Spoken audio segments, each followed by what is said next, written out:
ಸ್ವಾಮಿ ಅಪ್ಪೆ ಕಲ್ಲುಟ್ಟಿಡ ಮುಳಿತ ಪಡ್ಪುಡು ಅಪ್ಪೆ ಕಲ್ಲುಟ್ಟಿಡಲ ಮಾಯಕಾರ ಗುಲಿಗಡಲ ಜಾಗಡಾರಾಧನ ಮಂತ್ರನ ಶಕ್ತಿಲ ತರೆಬಗ್ಗಾದ ಬಿರಿಬಗ್ಗಾದ ಇವಲ್ಲ ಪಾದುಗಟ್ಟ ಬೋರೊಂದು ಪ್ರಾರ್ಥನೆ ಮಲ್ಪುಣಂಚಿನ ಪೊಟ್ಟು ಅನಾದಿ ಕಾಲದ ಕಟ್ಟಿ ಪೂರ್ವಕಾಲದ ಪದ್ಧತಿ ಎಣಿಗಿ ಮಣ್ಣಿಗೆ ಬಾತಕಾರ ಮುಳಿತ ಪಡ್ಪು ಪತ್ತದಾರ ಪನ್ಪುಣ ಮನುಷ್ಯ ಮಾನವರಿಗೆ ಗೋಚಾರೈಸಿ ಮನುಷ್ಯರಿಗೆ ಒಂಜಿ ತೆರಿಂದ ಒರ್ಮ ತೆರಿಂದ ಒಂಜಿ ತೆರಿಯಂದು ಮನುಷ್ಯರಿಗೆ ಬಂಜಿಡಿ ಜನನ ಬೆರಿಟ್ಟು ಮರಣ ಎದೆಟರಣ ಮೂಜಿದಿಂತ ಬಾಲ್ವೆದ ಸಂಸಾರ ಉಪಬುಲಿಂಚಿ ಮಾನವರು ನೇಮದ ನಿಯಮ ಪ್ರಕಾರ ತುಳುನಾಡು ಪರಶುರಾಮನ ಸೃಷ್ಟಿ ಸನಾತನ ಧರ್ಮ ಹಿಂದೂ ಧರ್ಮ ಮಂತ್ರ ಪ್ರಕಾರ ಹಿರಿಯಾಕಲ ಮಂತ್ರಂಜ ಕಟ್ಟಬಾರ್ದು ದಾನ ಕುಟುಂಬದ ಸಂಸಾರದ ಕೈ ಮಾತಾ ಈ ದೊಡ್ಡ ಕುಟುಂಬದ ದೇವಿಗಳನ್ನು ಆರಾಧನೆ ಮಂತೊಂದು ಕುಟುಂಬದ ದೇವಿಗಳಿಗೆ ಮಾತ ಒಂಜಿಕೊಂಡೆ ಪೇರುಕೊಂಡು ಪನ್ಪುಣ ಸಂಸಾರ ಅಪೇಕ್ಷೆ ಮಂತಿ ಪ್ರಕಾರ ಅಪೇ ಜೋಕುಲು ಮೆಗ್ಗಿ ಪಲೆ ಆಣು ಪೊಣ್ಣು ಅದ್ವೇರು ಪೊದ್ವೇರಿ ಗ್ರಾಮದ ಕ್ಲೇನು ಮಾತ ಬರಮಲ್ಪಾದ ಇಂಥ ನಿಗೇ ಮಾತ ವೈಭವದ ಸೇವೆ ಕೊರಡು ಪನ್ಪುಣ ಸಂಸಾರ ಅಪೇಕ್ಷೆ ಮಂತಿ ಪ್ರಕಾರ ಸಂತೆದಾಡ ಕೇಳ್ಪಾಯಿ ದಿನ ಕಡ್ಪಾಯಿ ಕೈಲಿ ಬರೀ ಮಂಡಲ ಕಟ್ಟಿಕಲಶ ಕೊಡ್ಪಾಯಿ ಎಣ್ಣೆ ಮೀಪಾಯಿ ನೀಡು ಶಾಸ್ತ್ರ ಬಗೆತ್ತ ತಪ್ಪಿತ್ತಂದ ಒಪ್ಪು ಮಂತೊಲ್ಲೆ ಆ ಪ್ರಕಾರವಾದ ಮಹಾಗಣಪತಿ ದೇವರು ದುಂಬತ್ತಾದ ಸ್ಮರಣೆ ಮಂತೊಲ್ದು ಸೀಮೆಣೆ ಕಾತೋಲ್ ಬರ್ಪಣ ಸೀಮೆ ದೇವರು ಲಕ್ಷ್ಮೀನರಸಿಂಹ ದೇವರು ನೆಟ್ಲೇಶ್ವರ ದೇವರನ್ನ ಅಷ್ಟಪಾದವು ತರೆಬಗ್ಗಾವಲ್ದು ಇರುವೇರು ಉಲ್ಲಾಕುಲು ವರ್ತಿ ಉಲ್ಲಾದಿ ನುಂಬುದಿ ಹೋಲ್ದು ಗ್ರಾಮವು ಜಪ್ಪುನಗ ಗ್ರಾಮಡು ಮಾಲಿಂಗೇಶ್ವರ ದೇವರ ದುಂಬತ್ತಾದ ಪ್ರಾರ್ಥನೆ ಮಂತೊಲ್ದು ಅಂಚನೆ ಗ್ರಾಮ ದೈವ ಮೆರೆಪುಣಂಚಿನ ಗ್ರಾಮ ದೈವಾಯಣ ಗೊಡ್ಡೆಜಾಮುಂಡಿ ಒರಿ ಮಾಯಕಾರ ಬಂಜುಲಿ ಮಲೆ ಕೊರೆತಿನ ದುಂಬತ್ತಾದ ಪ್ರಾರ್ಥನೆ ಮಂತೊಲ್ದು ಜಾಗದ ದುಂಬಲ್ದು ಬರ್ಪಣ ನಾಗದೇವರ ದುಂಬುದಿ ಹೋಲ್ದು ಕುಟುಂಬದ ಧಾರವಾಡದ ಮೆರೆಪುಣಂಚಿ ವೆಂಕಟರಮಣ ದೇವರು ಕುಟುಂಬದ ನಾಗದೇವರ ದುಂಬತ್ತಾದ ಪ್ರಾರ್ಥನೆ ಮಂತೊಲ್ದು ಕುಟುಂಬದ ಸತ್ಯಾಯನ ಕಲ್ಲುಟ್ಟಿ ಬಂಜುರ್ಲಿ ಒರಿ ಮಾಯಕಾರಿ ಗುಲಿಗೆ ವರ್ಣಾರ ಬಂಜುರ್ಲಿ ಅಂಚನೆ ಮುಖಾಂಬಿಕೆ ದೇವಿ ಗುಲಿಗೆ ಜಾಗದ ಗುಲಿಗೆ ಕಲಾಲದ ಗುಲಿಗೆ ಮಲ್ಪುಣ ಪುರಪುಂಡಾರಣ್ಯ ಮಂತೊಲ್ದು ಈ ಮಣ್ಣಡಿ ಮೆರೆಪುಣಂಚಿನ ಶಕ್ತಿರು ಆ ಪ್ರಕಾರ ಪ್ರಥಮ ಸೇವೆ ಕೊರಡು ಜಾಗದ ಶಕ್ತಿಯಿಲೆಗೆ ಮಲ್ಪುಣ ಸಂಸಾರ ಅಪೇಕ್ಷೆ ಮಂತಿ ಪ್ರಕಾರ ಸ್ವಾಮಿ ಅಪ್ಪೆ ಸತ್ಯೋಡು ಸತ್ಯ ದೇವತೆ ಮಂತ್ರೋಡು ಮಂತ್ರ ದೇವತೆ ಕಪಟೋಡು ಕಲ್ಲುಟ್ಟಿ ಪೊರ್ಲುಡು ಬಸಭೂತ ಇಷ್ಟೋಡಿಷ್ಟ ದೇವತೆ ಕುಲಪ್ಪು ಕುಲ ದೇವತೆ ಧರ್ಮವು ಧರ್ಮ ದೇವತೆ ಭಾಷಾನುಗು ಭಾಷಾನ ಮೂರ್ತಿ ಜ್ಞಾನಗು ಜ್ಞಾನೇಶ್ವರಿ ಭೂಮಿಗೆ ಭುವನೇಶ್ವರಿ ಧರ್ಮಜ್ಜನ ಕಾರುಡು ಧರ್ಮಪಟ್ಟ ಧರ್ಮ ಪನ್ಪುಣ ಮೆರಪುಣಂಚಿನ ಶಕ್ತಿ ಅಪ್ಪ ಕಲ್ಲುಟ್ಟಿ ಆ ಪ್ರಕಾರ ನಾರಾಯಣ ದೇವರ ಬಂಟಿ ಬ್ರಹ್ಮ ವಿಷ್ಣು ಮಹೇಶ್ವರಿ ಮೂಜಿ ಮೂರ್ತಿನ ಅಪ್ಪನ ಬತ್ತೊಂದು ಮೇಲ್ಮಂಡಾಲ ಬಡ್ದು ಭೂಮಂಡ ಹಲವರ ಜಾಗದ ಕೆಲವರ ಬಿಡ್ಚ ನಿರ್ಮಾಣ ಮಂತದು ಪೇರುಗುಲಿಗೆ ನೀರುಗುಲಿಗೆ ಲೆಕ್ಕಸಗುಲಿಗೆ ಪಾತಾಳಗುಲಿಗೆ ಬ್ರಹ್ಮರಂಬಿಕ ಹುಲ್ಲೂರು ಮುಖಾಂಬಿಕ ಗುಲಿಗೆ ಜಾಗದ ಗುಲಿಗೆ ಭೂಮಿದ ಗುಲಿಗೆ ಗ್ರಾಮದ ಗುಲಿಗೆ ಮಲ್ಪುಣ ಪುರಪುಣ ಮಂತೊಂದು ಆ ಪ್ರಕಾರವಾದ ಉಬಾರದ ಕಟ್ಟಿಗೆ ಬಣ್ಣಗ ಉಬಾರದ ಬೈಲಾರು ಕರಾಯದ ಕಟ್ಟಿಗೆ ಬಣ್ಣಗ ಕರಾಯದ ಬೈಲಾರು ಮಲ್ಪುಣ ಪಾರಿ ಮಂತೊಂದು ಅಂಚನೆ ಅಲ್ವ ಚಾವಡಿ ಬರೇ ಚಾವಡಿ ಕೇರಿ ಚಾವಡಿ ಮಲ್ಪುಣ ಪಾರಿ ಮಂತೊಂದು ಅಂಚನೆ ಕತ್ತಲಗಾಡ ಭೀಮರ ಭಟ್ರು ಯಲ್ಲಪ್ಪ ಗೌಡ ಮಲ್ಲಪ್ಪ ಗೌಡ ಮಲ್ಪುಣ ಪಾರಿ ಮಂತೊಂದು ಗ್ರಾಮ ಜಪ್ಪಣ ಗ್ರಾಮದಂತಿದ್ದಾರೆ ಮಲ್ಪುಣ ಪಾರಿ ಮಂತೊಂದು ನಾಲ್ಕು ಉತ್ತಕರು ಮಲ್ಪುಣ ಪಾರಿ ಮಂತೊಂದು ನಾಲ್ಕು ಸಂಸಾರದಾಗ ಮಲ್ಪುಣ ಪಾರಿ ಮಂತೊಂದು ಕುಟುಂಬ ಸರ್ವೇರು ಮಲ್ಪುಣ ಪಾರಿ ಮಂತೊಂದು ಯಾನ್ ಮಲ್ಪಿ ಪಾರಿ ಎತ್ತನ್ನ ಪೂರಿ ಯಾಕಲ್ ನಂಬೋದು ಬೈದನ ಒರಿದುಗಳೇ ಕೂಡ ಬಂದೆ ದುಮುರಿದು ಮಲ್ಪುಣ ಪಾರಿ ಮಂತೊಲ್ಲಿ ಆಕಾಶ ಬಳ್ಳೆ ದಿವ್ಯಲೆ ಭೂಮಿಡ ಒಳ್ಳೆ ಭೂಮಿ ಬುಳ್ಳೆ ನಿಗ್ಲ ಕಟ್ಟೆಡ ಒಳ್ಳೆ ಕಟ್ಟೆ ಬುಳ್ಳೆ ಸುತ್ತಿಗಡ ಒಳ್ಳೆ ಸುತ್ತಿಗೆ ಬುಳ್ಳೆ ಎರೆ ಬಲಿತಾಳೆ ಎರೆ ಬಲ್ಲೆ ಸೀಗಗಳು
ಸಂಸಾರ ಅಪೇಕ್ಷೆ ಪ್ರಕಾರ ಒಂದು ವಾರ ಬಾಲಿಡು ಗಗ್ಗಾರದಿ ಕಠಿಣ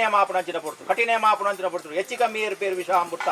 ಎರ್ತೇಲ್ ಜಪ್ಪೇಲ್ ಪೂರ್ವಾಪುರ ಬತ್ತಿನ ಸೀಮೆಯ ದೇವರ ಅಂಚಲ ಲಕ್ಷ್ಮೀನರಸಿಂಹ ದೇವರಲ್ಲ ನಿಟ್ಲೇಶ್ವರ ದೇವರು ದುಂಬತ್ತಾದ ಪ್ರಾರ್ಥನೆ ಇರುವೇರು ಉಲ್ಲಾಕಲು ಒಟ್ಟಿ ಉಲ್ಲಾದಿ ದುಂಬುದಿ ಒಂದು ಗ್ರಾಮವನ್ನ ಮಾಲಿಂಗೇಶ್ವರ ದೇವರು ದುಂಬತ್ತಾದ ಪ್ರಾರ್ಥನೆ ಮಂತೊಂದು ಗ್ರಾಮ ದೈವಾಯಿನಂಚಿನ ಗುಡಜಾಮುಂಡಿ ಮಲೆಕೊರತಿ ಪಂಜುಲಿನ ದುಂಬುದಿ ಒಂದು ಒರಿದುಗಳ ಕೂಡ ಬಂದ ದುಂಬುದಿ ಮಲ್ಪುಣ ಪಾಲ್ವಂತಲ್ಲ ಆಕಾಶ ಬಿಡದೆ ಬಳೆ ಭೂಮಿ ಬಿಡಲೆ ಮಣಮಂಚವಡಲ್ ಕೊರ್ಪ ಆಯ್ದರು ಪತಿ ಭೂಮಿ